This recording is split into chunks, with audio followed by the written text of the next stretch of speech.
Well, let's come on to the subject of potholes in the road. And thanks to Motorcycle News for this one, well illustrated with this photograph, a headline, "No hope for fast fixes on potholed UK roads."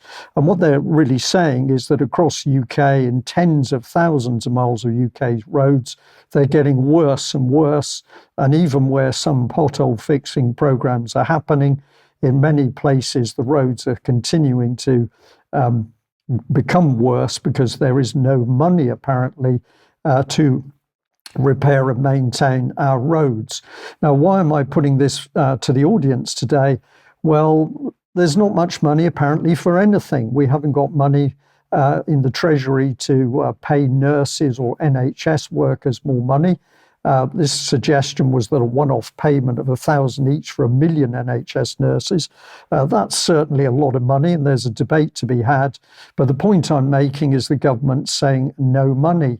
I could bring up this one. 90% of schools in England will run out of money next year, heads worn. No money to run schools. We can bring in this one, at least 26 English councils at risk of bankruptcy in the next 2 years. There's no money to run local authorities.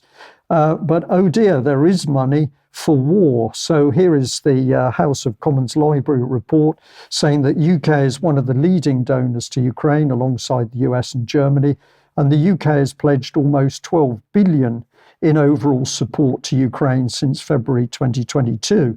So we're just pointing out the fact that there's no money for, we'll call them the good necessary things in life, but if there's war, then magically the chests open and out comes the bullion in order to keep the war and the killing going.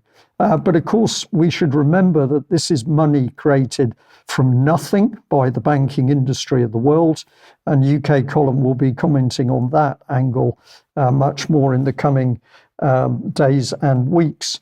But here's the rub. The money isn't given to Ukraine, of course, it's loaned. World Bank's new $1.5 billion loan will provide relief to households.